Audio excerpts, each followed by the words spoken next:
everybody, or afternoon, or evening.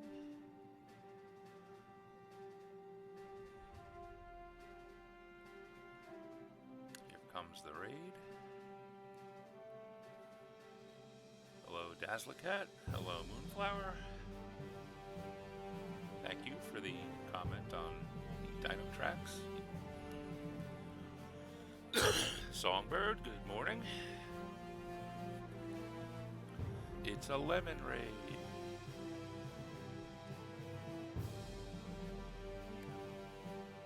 How you doing, Writer Greg? Hope you had a good stream. I caught most of it. Looks like you got a lot done. Looks like you have an interesting evening planned tonight.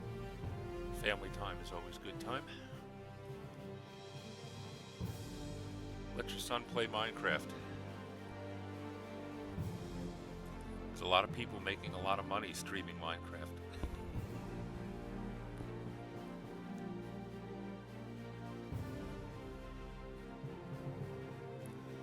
Alright, so this was an unscheduled session, but we can still get some fun stuff done today. I'm basically going to pick up kind of where I left off yesterday. We were talking yesterday about the importance of the process of setting up, especially not only adventures, but and what you have to deal with. But we kind of started to get into the topic of NPCs and setting up NPCs, and started to touch on the importance. See, this as soon as I start talking in the morning, the voice goes.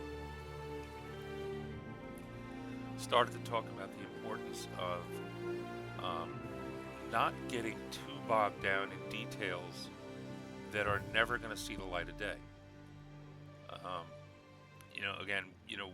When we're creating for an RPG world, it's not the same as creating for a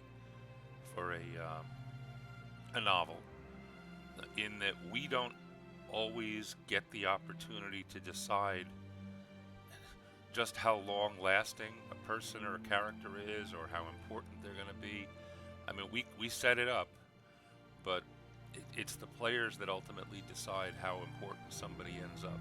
Somebody we might have designed as being a one-off visit could end up being somebody the characters go back to time and time again. I think I saw a host pop in there. World Anvil is hosting. Thank you for that. That means Secondhand is lurking somewhere in the background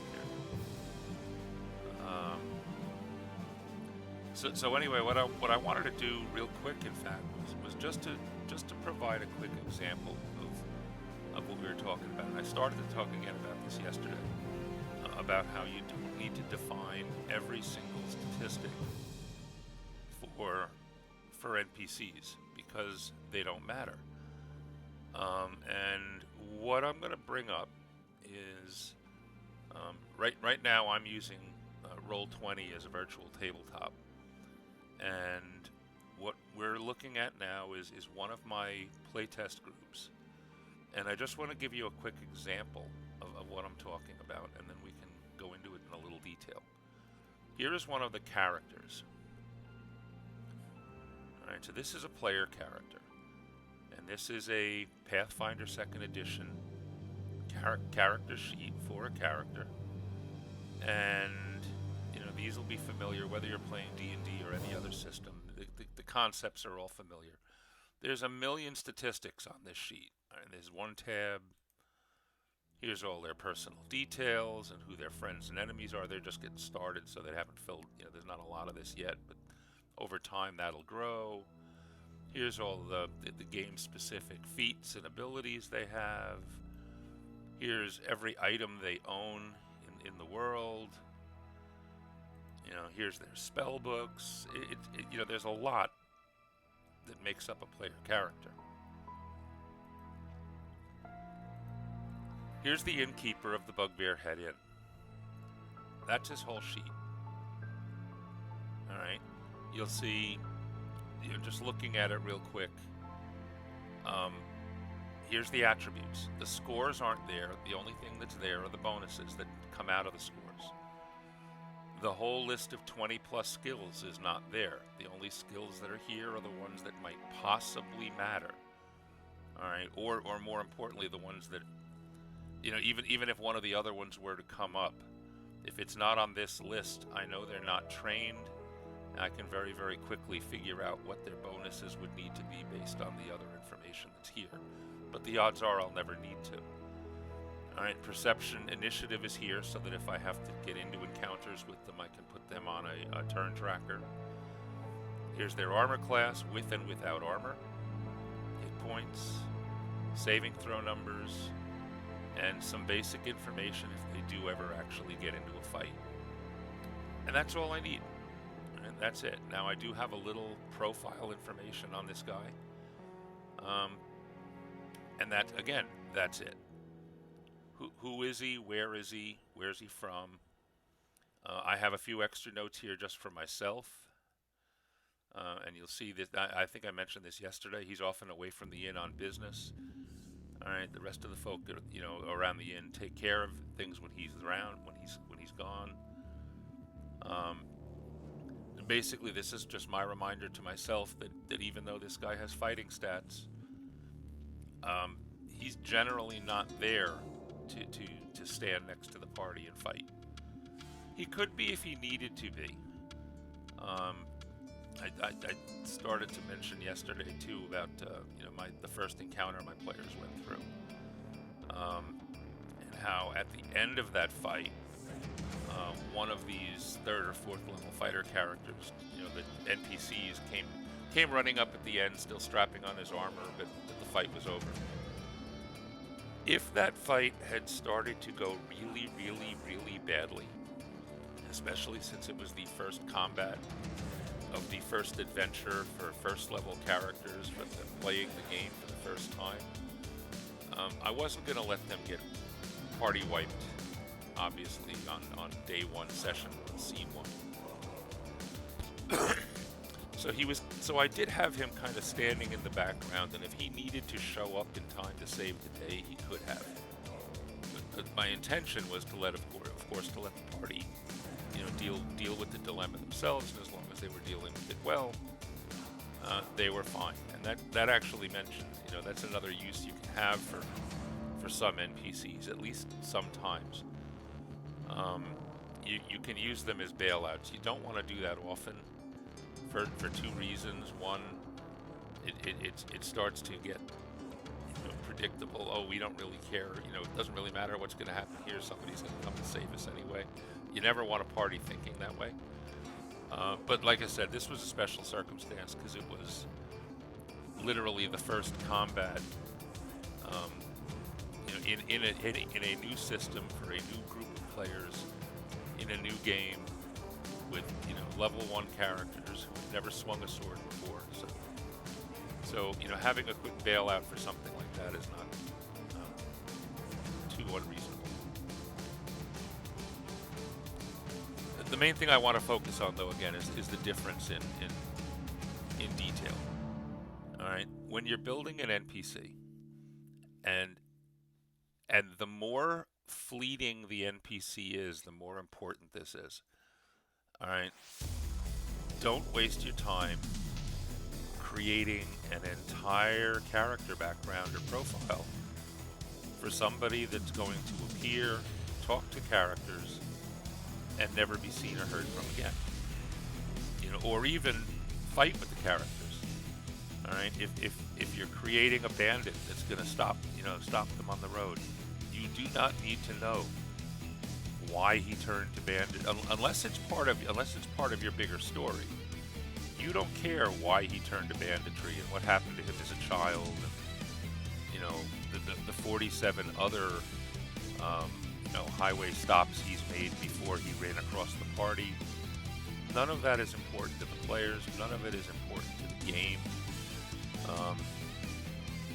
No matter how important you think it is to you, you're wasting your time if you spend too much time on something like that from a game standpoint. And time for all of us is a non-renewable resource. All right, think it's doable because there's, always tomorrow and always the next day, but every minute you waste building somebody or something that will never see the light of day is a wasted minute.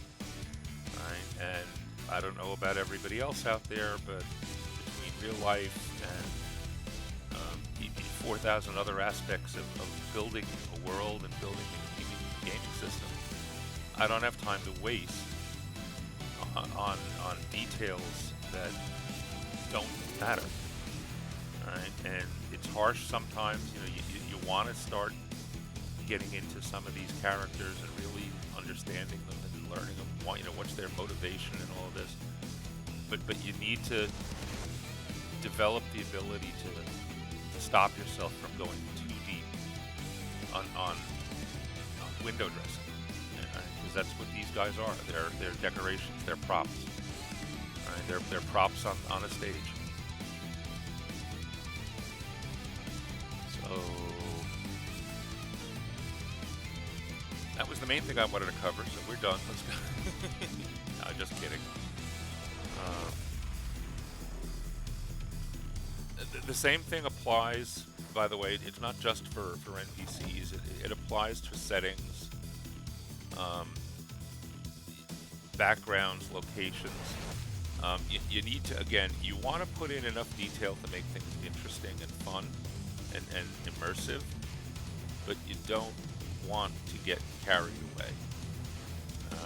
The players walk into a bakery to buy bread and supplies for their next journey. All right. You can describe the bakery shop in 2 minutes. All right, and you want to. All right, you don't want to just say you walk into the store and the guy's behind the counter. All right, you can describe the smells of baking bread. You can describe, the pile of different kinds of loaves, on the shelf next to the guy or whatever. But you don't need to describe the tile floor and the fact that the beams holding up the roof are made out of oak instead of pine, or it's again a matter of what are the important details, what are the details that make something immersive versus what are the details that are not necessary. All right. Sometimes the way to do that is to write down everything you think and then throw away the pieces, because the other thing too is if it takes you 5 minutes to describe the inside of the bakery shop, 2 of your players are going to be looking at their cell phones before you're done. All right, it's you need to hold their attention too, and hopefully present company accepted, but most RPG players have the attention spans of 5-year-olds. You have to kind of think that way anyway, whether it's true or not of your party. All right, if you're not entertaining them, they're gonna sooner or later start entertaining themselves. All right, and that's a good way to kill a game.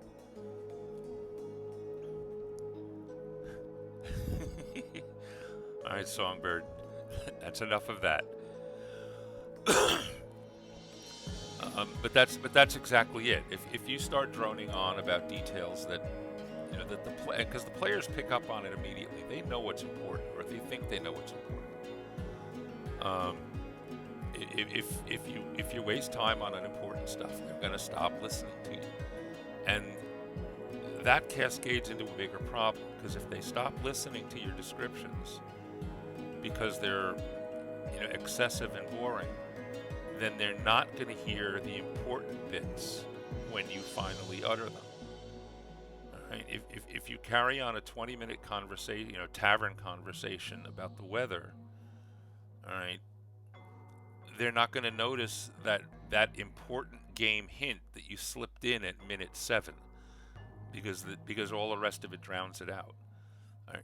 You don't want to not have any conversation. You don't want the conversation to be nothing but, oh, by the way, did you hear about the necromancer that moved in down this, But again, you need balance, and it takes a while to develop it, and sometimes it depends on your players. All right, if you have very attentive players and you have players that really like some of the extra little dressing, then maybe you have to throw them a little.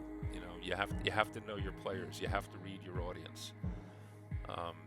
That's another important challenge here.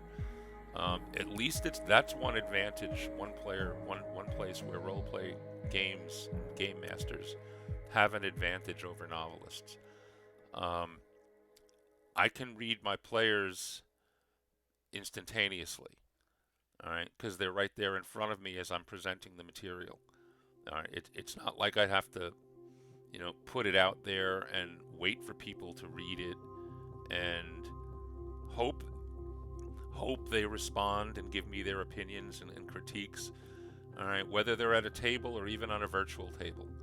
All right, I can tell, because if you're paying attention to your players, and you should be, then you can tell pretty quickly whether they're focused, whether they're intently listening, whether they're fascinated, whether they're getting into the story you're telling, or whether they're starting to drift away. And if they're starting to drift away, it's probably because you're getting carried away in details that don't matter to them.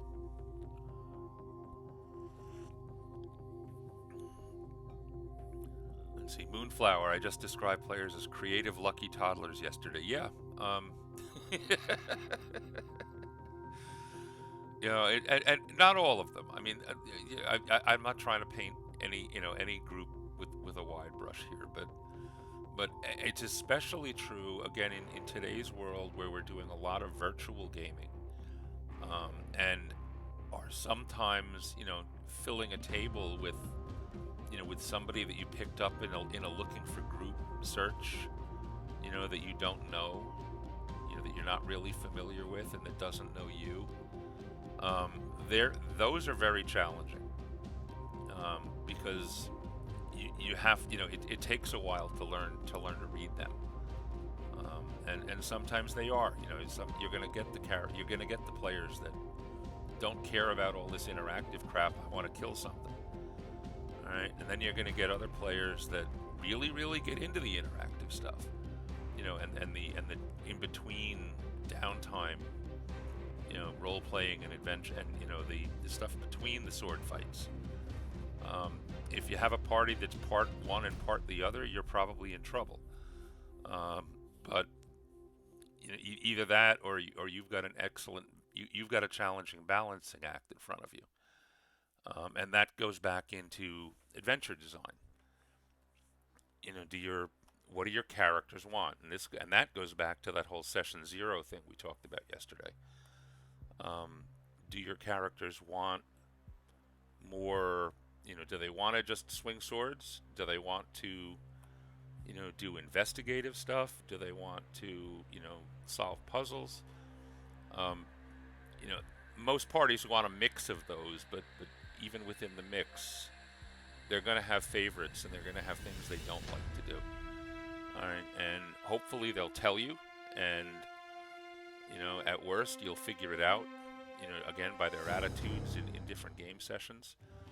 But to have successful games, and I'm not talking about game systems here now, I'm talking about actual interactive games.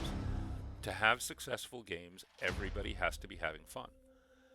All right, and your job as the dungeon master and designer of the world in which the game is happening is to provide that fun. All right, and it's challenging. All right, it doesn't come overnight. All right, I've been doing this for 40 plus years. One of these days I have to actually do the math. It's in 1977. So what would that be? 43 years? 43 years. Do I still consider myself an excellent, ultimate top dungeon master? No, I never will be. All right. And nobody will ever be. One of the best and worst things that ever happened to our hobby and role-playing games in general, and simultaneously one of the best and worst things, is Critical Role. Critical Role you need to realize, first of all, it's more scripted than a real RPG gaming session. I mean, yes, it's based around an RPG gaming session, but it's partially scripted. The guys kind of know what's coming before it happens. You don't have, it's not as spontaneous as it seems, and they're doing that for entertainment purposes, and they're very, very successful at it. And they take the time to make sure they have the right background music and the right atmosphere and the right everything else. And it's great for our hobby because it's introduced a lot of people who've never played before, or who've heard about role-playing games but never tried it or wasn't sure what it was about. They catch a couple of streams of Critical Role and they say to themselves, this is really cool, I want to do that. And that's the good thing about Critical Role. The bad thing about Critical Role is that a lot of those people, come to your table expecting you to be Matt Mercer. All right? And unless your name out there is Matt Mercer, the odds are very good that you are not going to meet the expectations of the people that come to you with that expectation. And some of those people end up never playing again after the first session. So, what is E Songbird saying? Yeah, they're paid charisma people. They are. I mean, it was a selected group of people. They're all good at voice acting. They're all good at acting. Period. And that doesn't make it bad. I'm not downplaying Critical Role. Critical Role is a lot of fun. But you got to take it for what it is. It's an entertainment. It's an entertainment vehicle. It's a TV show. And that's the other mistake is especially a starting out dungeon master thinking, I can be Matt Mercer. I can do what he's doing, and I can have a rapt audience like he does. No, probably not. I can tell you my virtual tabletop sessions are generally not bad. All right, if I start at 8 o'clock at night, we usually get the social, hey, how's it going? How you been in the last week or two? Usually that stuff is over by about 8:15, 8:30 at the latest, and then we can actually start playing. I have one group that actually meets live. We're very careful, and we do the social distance thing now. We've only met once or twice since COVID, and in fact, we're meeting tomorrow. But I can tell you that group, first of all, everybody knows each other. We've all known each other a long time. And that means over the course of the 4-hour session, we will probably get about 2 hours of gaming in, and the other 2 hours will be just social interaction, which is fun and nice. All right, but it's interspersed through everything else, and it means things get interrupted and flow is slow. I find more trouble. I have more trouble managing the pace of a live game than I do of an online game. Let's see what other people are saying here. Moonflower, I've been a GM for well over a year and you're still terrible. You're probably not terrible at it. That's the other thing. Don't downplay yourself. All right. If you're defining yourself, again by the Matt Mercer standard, then yes, you're terrible, and so am I. All right, and I've been playing and I've been DMing for 40 years. All right, but that's because I don't have the same tool set as I don't have the same technological tools, and I don't have the same player group that Matt Mercer has. If I had Matt Mercer's player group, I could be Matt Mercer. So, so don't think of it that way. Are your players? Here's the standard you need to judge yourself by. Are your players having fun? Are they coming back? Are they looking forward to the next session? If the answers to those questions are yes, then you are a successful game master. All right, and don't kid yourself otherwise. All right, that's your job, is to provide entertainment and have fun yourself. I mean, if you're like me, your most of your fun comes from the action, from the actual building and planning and, and the anticipation of hoping that everything is going to work out the way you wanted, and the challenge of having to deal on the fly with the fact that the party went left when you expected them to go right. That's where we get our fun, but the players get their fun interacting with your world. And if like I said, if they're having fun, then you have done your job, and you've done your job well. Let's see what we got here. Esau agrees with Moon. Planning encounters, I make fun sessions. Don't get me wrong, we just never actually progress the plot. Yeah, well, that happens too sometimes. We can talk. We can spend time talking about that too. There are two ways to run. Role-playing games. All right, there's the somewhat railroaded campaign approach, and if you're playing modules, that's kind of the approach you're in. And then there's the sandbox approach, and the sandbox approach can be fun too. The sandbox approach is a ton more work for the game master, for the world designer.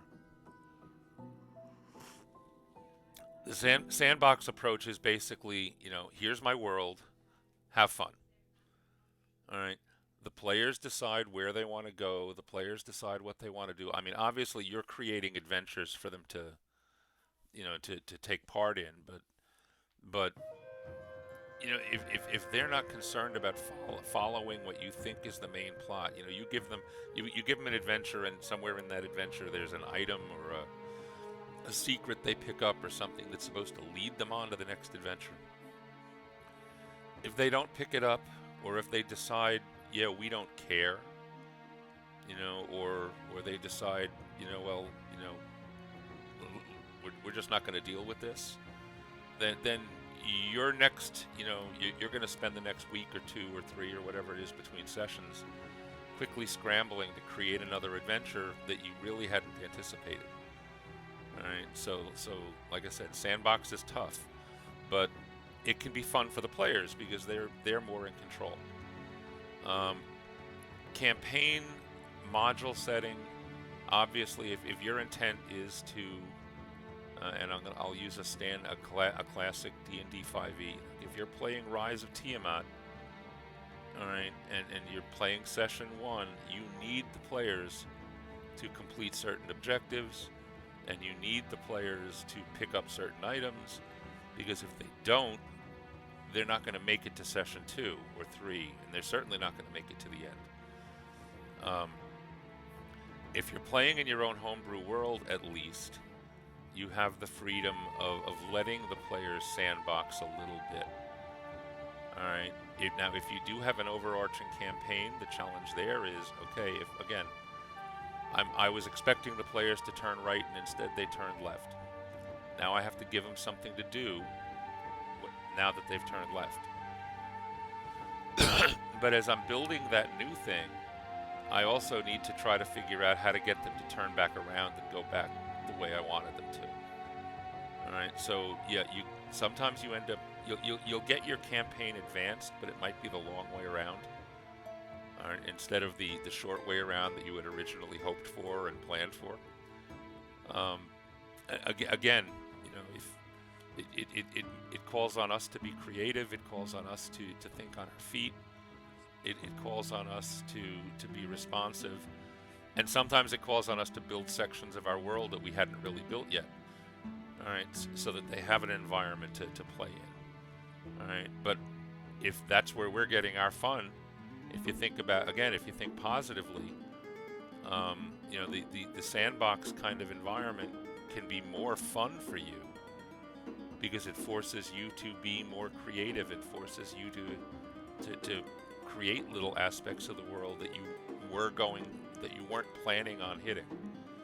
All right, it's almost like summer camp all the time. We all had that in summer camp. How am I going to do this article that's not, that doesn't fit in my world right now? Well, it fits somewhere, so, you ended up creating a little, an extra corner of your world that you weren't originally planning on spending time in. And now that you've started to spend a little time in it, it's an interesting section of your world, and you want to do more of it. All right. So again, you need to think. Think positively. Don't get discouraged if the players don't go in the direction you want to go in. Just kind of roll with it. Um, we need to be flexible, and that's true even if they're following the track. Um, trying to mash sandbox with module it is a fun challenge. It's not so much that you mash it. You have the modules, and if everything works right, the players are gonna want to do the things that are happening in the order of the module.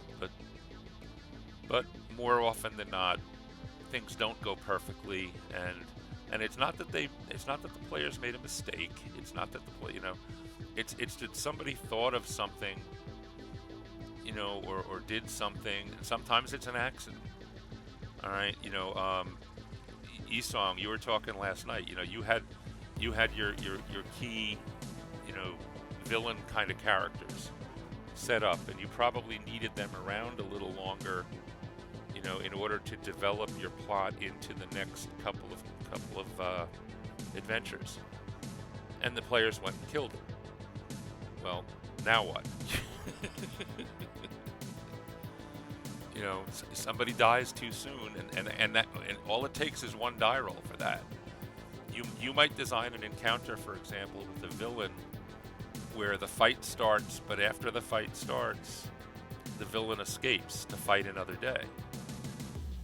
And along comes the barbarian, and he gets lucky with his dice roll, and he criticals. He crits on his first turn, and before you can do anything about it, the villain is dead at his feet. Well, what do you do now?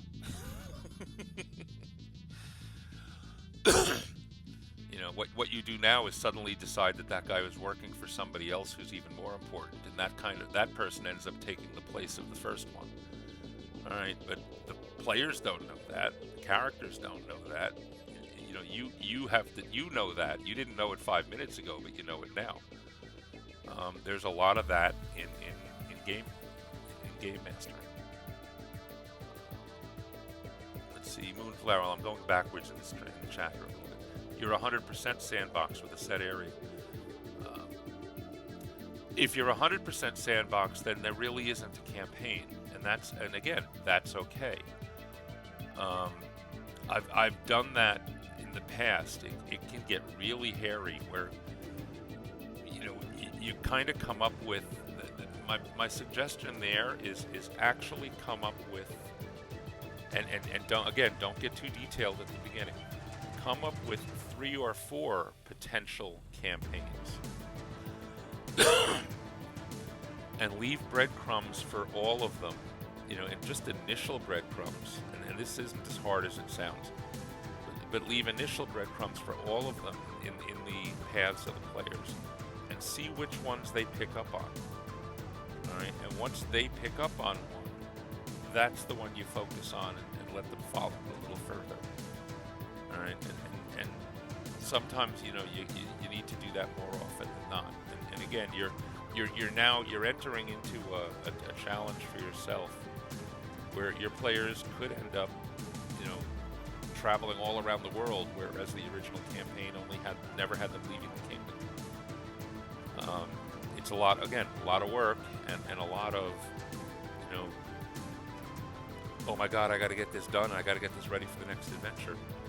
But what it'll teach you very quickly is, again, the importance of focusing only on the detail level that you need in order to get by today.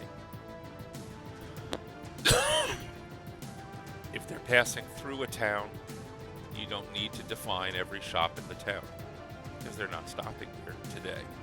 Now, they might stop there on their way back, which means, next session you may have to have that town ready.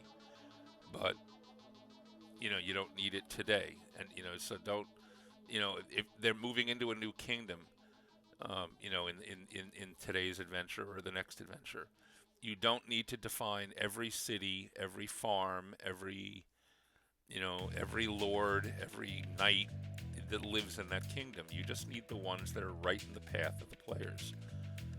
All right, so, and again, you don't need to give them a whole lot of detail. All right, if it's pure sandbox, the players they'll end up telling you where you need to put your detail. All right. Now you might have to come up with some of that detail on the fly at the table. So if you're a sandbox DM, you better have a notepad next to you, because as you make things up on the fly, you need to remember them, because those are the things that you might need to go back and fill out, and add a little more detail to later on.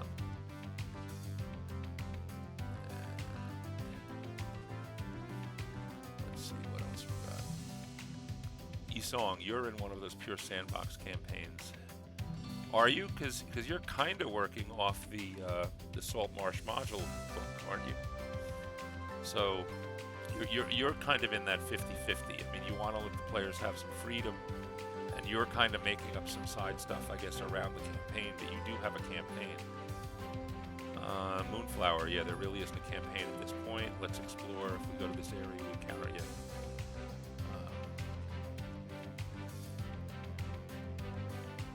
Originally planned to be a one session, one story, episodic adventure.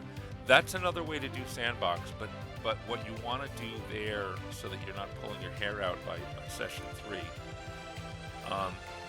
end each session with especially if you're doing like one-offs, and at the end of today's adventure, the party's back at the inn having successfully done whatever it was they were doing, or whether it's an inn or whatever.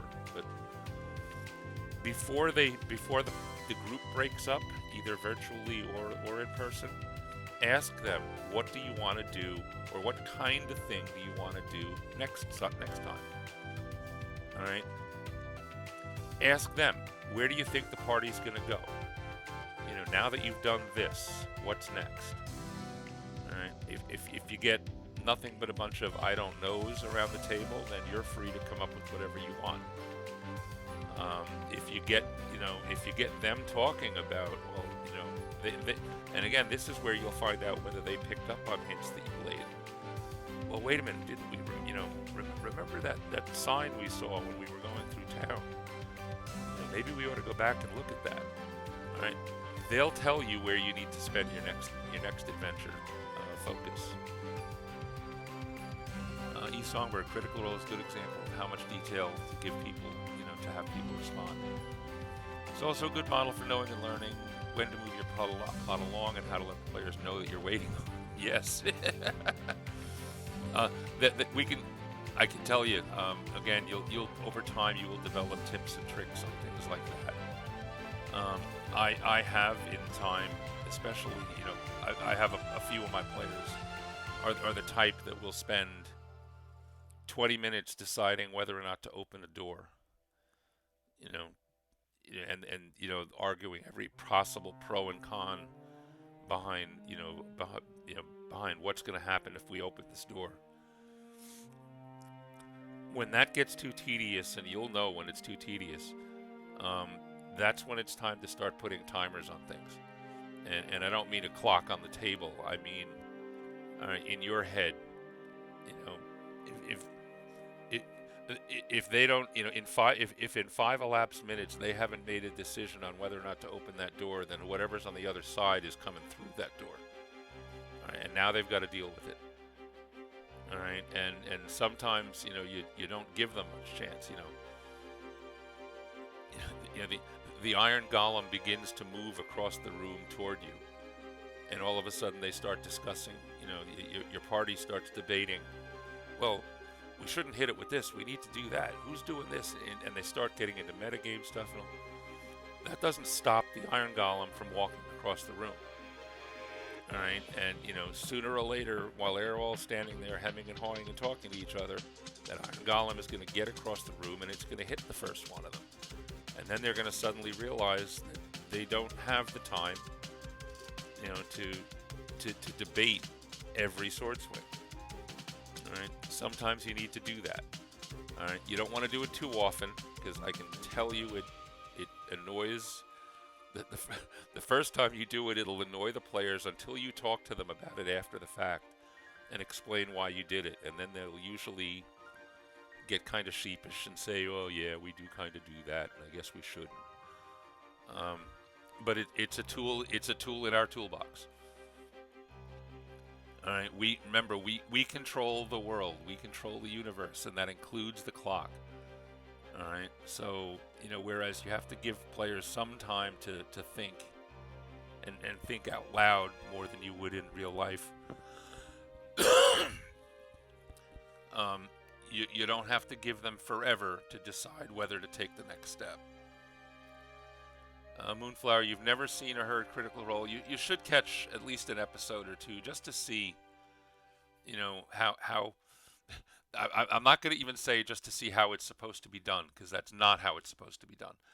But just to see how the perfect game session in the perfect conditions with the perfect situation, how that would look. All right?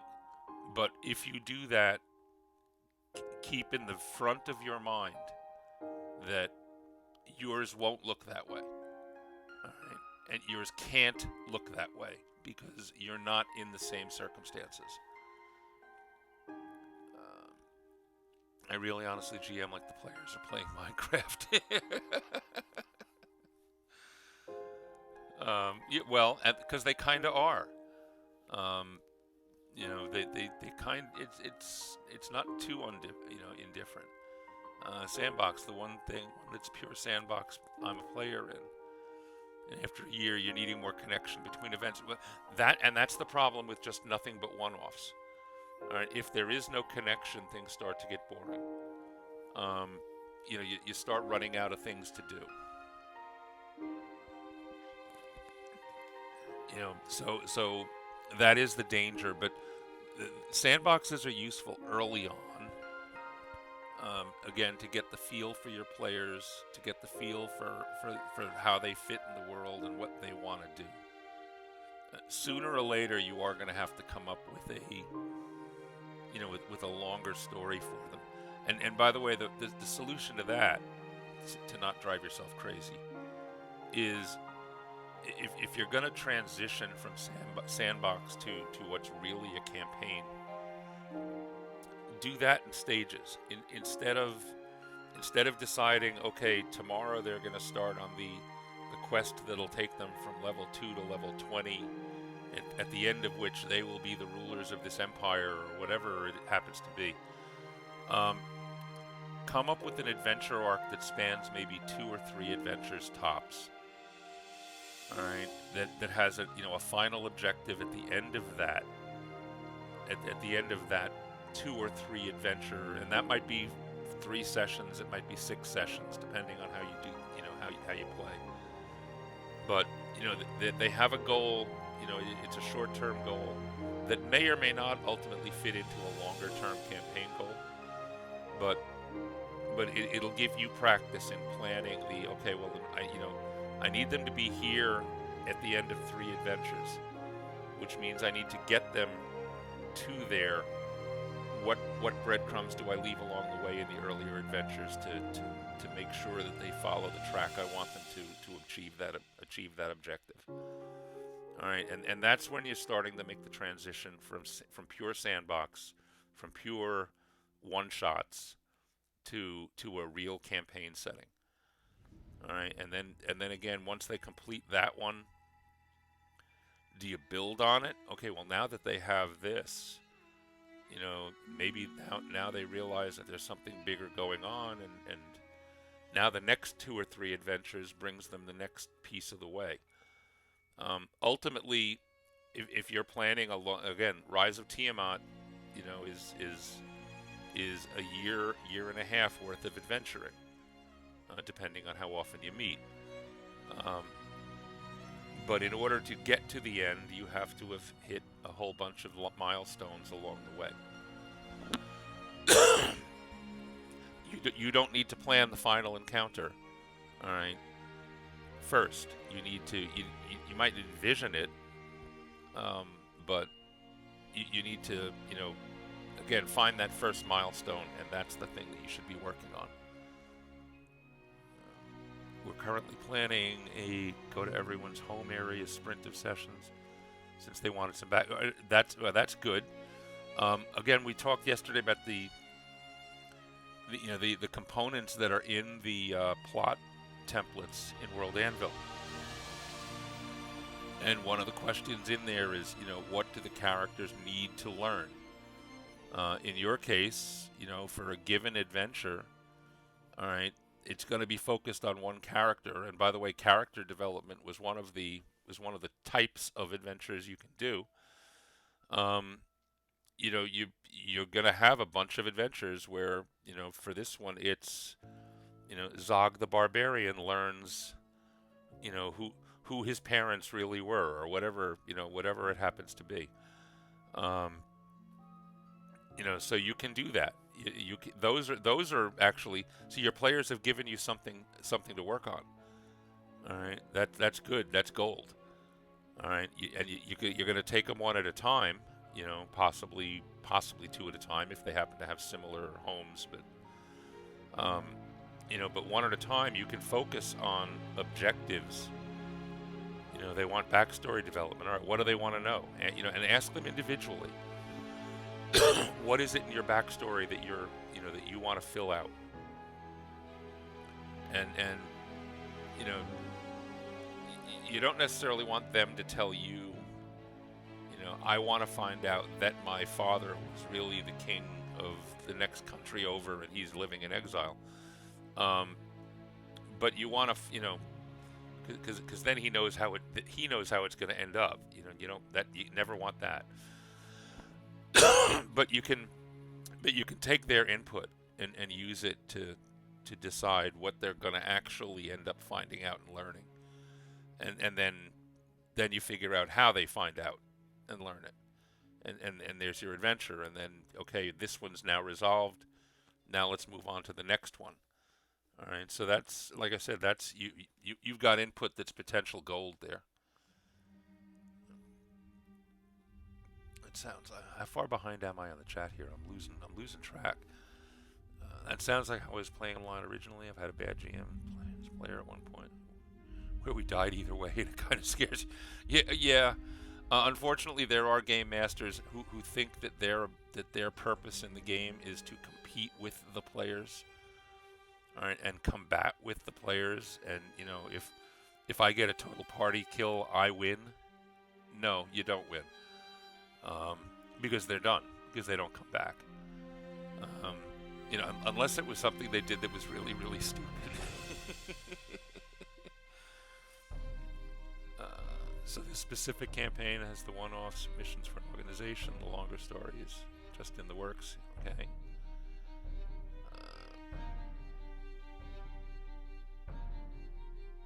You are the sandbox until the end when you have to defeat the Ender Dragon. Yeah. So yeah, if there's some players who want to drill right, rush right to that end and do it, and some others that, yeah, I'll get there eventually. All right, and again, as long as you're having fun building the world for them to explore, then everybody's happy. Tillers wants to know what's going on. I think I'm finally caught up.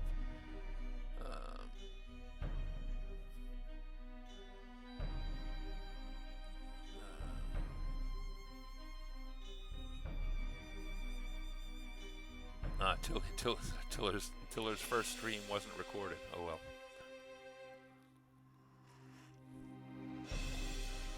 So, these are fun discussions, by the way, and I enjoy doing them. And something I should say too, again, all of the tips and hints and tools and tricks and things that I'm giving out here, all right, they're from my experience, but they are my opinions. All right. One of the other most important talents as a game master that all of you out there that are game masters need to develop and hone is the ability to figure out what works best for you. All right, I might be giving you suggestions that'll get you going on the right track, but if you do it differently than I do, that's not a problem. That's not bad. Oh, there's another hydrate.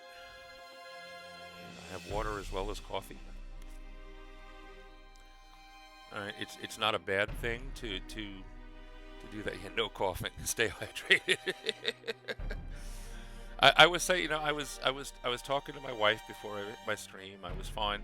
I don't know whether it's stage fright or camera fright or whatever, but I start talking on stream and all of a sudden my throat dries up.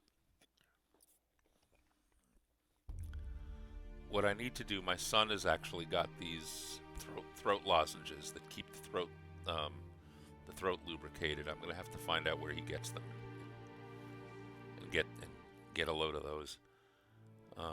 Maybe it's my streaming room. It could be. Although it's my office, I'm in this room more than I'm in my bed. So,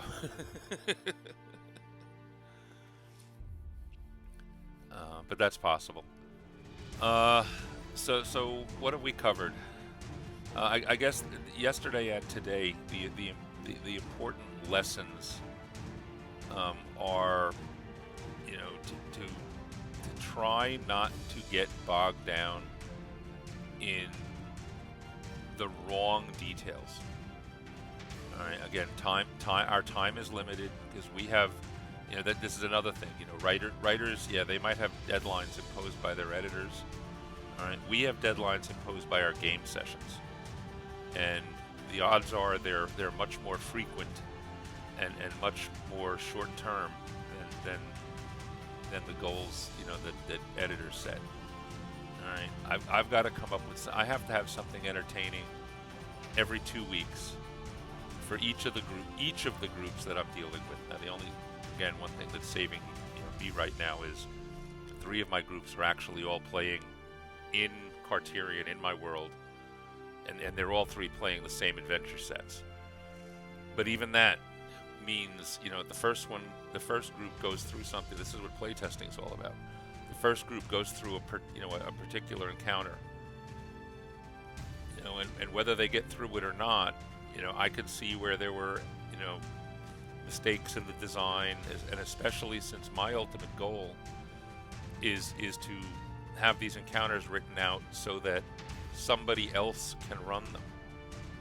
All right, so I have to make sure that that I'm not leaving out something in the writing that I knew in my head. Oh yeah, I know I'm going to do this if they do that. All right, I got to remember to write all those things down. More importantly, if I think I've identified the 3 things that the party could do in a situation, and in game they come up with numbers 4 and 5. Now I have to go back and include them, in my thinking. So even though I have 3 different groups running exactly the same adventure over the course of a week or so, I still have work to do in between every one of those sessions.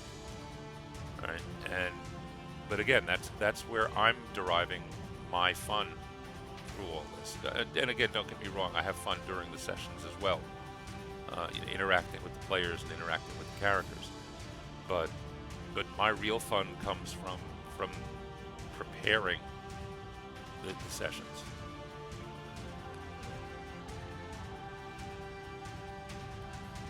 E-Songbird, so eventually I'll need playtesting DMs. Yes, that's the my plan is, like I said, I have my first 3 groups. All right, and these are three player groups that I've played with before, and I kind of know them, which is good and bad.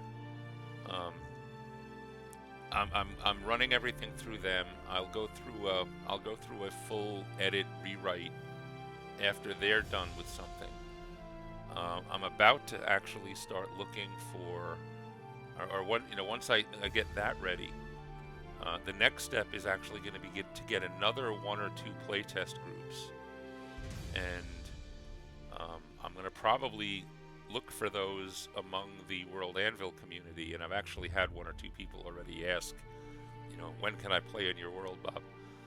Um, so yeah, scheduling is going to become a very interesting thing in my world, in my universe. But so anyway, like I said, yeah, another one or two playtest groups where I'm running them just to see if things are cleaned up enough. But then yes, sooner or later it's going to be okay. Here's the package module. Esong, could you run this for me? Can you take a day off from Salt Marsh and run this campaign once? Or something, and I'll need a couple of those, and then I need feedback from you. The feedback from you will be, were you able to run the adventure successfully from the notes and prep work that I gave you? And what adjustments, and then when that's all done, that's when it goes up for sale or whatever. So who knows how long that'll take. But yes, I can see where I'm going to end up in the point where, All right. you can see where this could quickly become a full-time job, and then some. What do you do for a living? I'm a dungeon master. How many people want to be able to say that? Show of hands, quick. How many people want to say they're a full-time dungeon master and they get paid for doing it?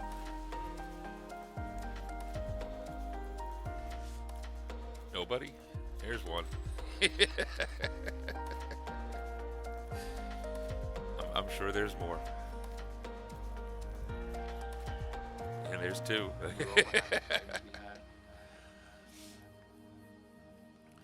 They say if you have a job that you love, you never work a day in your life. That's how I would feel, I think. If at this point. Now I do have the advantage too. Again, I'm semi-retired, and I do have meager pension income that at least pays the minimal bills, and a wife who works very hard to support my hobby, and who can hear me right now. So if I don't say that, she'll kill me. That's right, she says.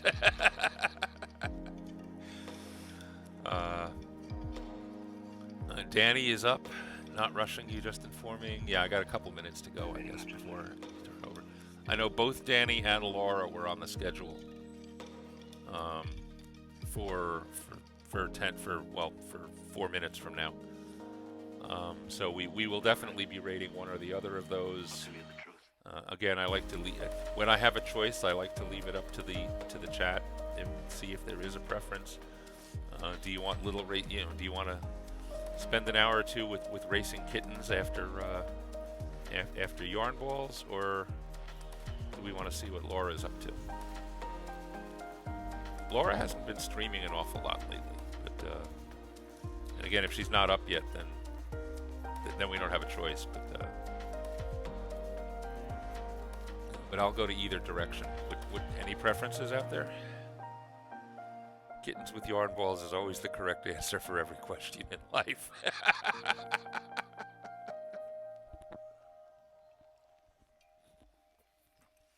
Yeah, that's another one of those things. I still have to get some of my streaming tools up and running. I have to put a sound on my sprint timer.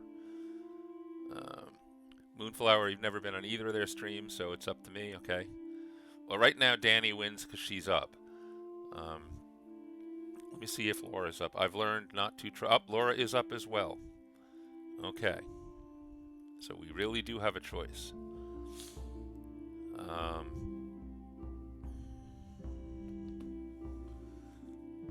Of course, there's also the other. Pardon me a second while I get something here. There is the other proper way of deciding something in a role-playing environment.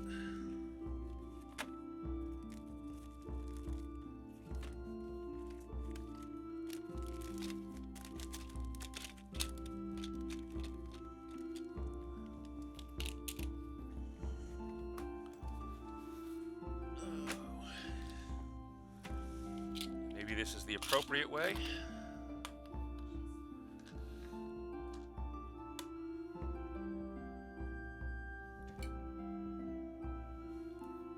On a 1 to 10, we raid Danny. On an 11 to 20, we raid Laura. How does that sound?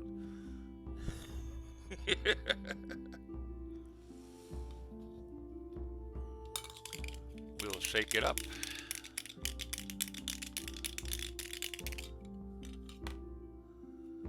And we're raiding Danny today.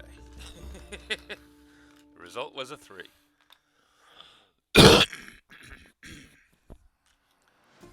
So, thank you for stopping in. My next scheduled stream is Sunday.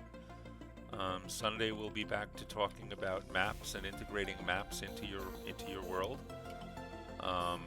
Again, some of the map sessions will actually be map making, and some of them will be map using. Because I don't want to get too hung up on, I don't want it to be a stream all about other tools besides World Anvil. I want to bounce back and forth. Moonflower, by the way, I love helping people even if I don't know you. You can ask me for any TTRPG help you need. You have experience with lots. That's good. I'll keep that in mind. My experience is very deep in Dungeons and Dragons, and a little less with Pathfinder, but I'm not one of those folks that's played like 55 different systems. I've probably focused on 5 in the 40-odd years I've been doing this. So sometimes, it's good to get perspectives from other things. Songbird, careful, I ask a lot of questions. Yeah, but that is what we're here for. We're here to help. And it is now 10, so Danny should be fully up and running. Again, thank you all for coming. Thank you. This was unscheduled. This was a fill-in hour because we in the Anvilite Streamer Corps can't stand to see an empty slot in the schedule. Esong, like we said, I take care of the mornings. That means that means you have the responsibility for the evenings. So I joke, of course. If you can, it's great. If you can't, don't ever lose any sleep over it. I will not tomorrow, even if there is a hole. Tomorrow I'm taking a day off because this is actually my 6th day streaming in a row. And whereas some people, like to do it every day, I need to take one day off every once in a while. I'll probably be watching everybody else's streams, but that'll be about it. So anyway, until I can come up with a better one, my raid call is...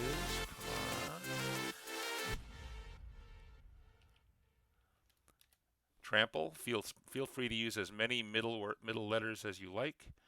Feel free to use my roar emote on the end of it. And let us go a-raiding.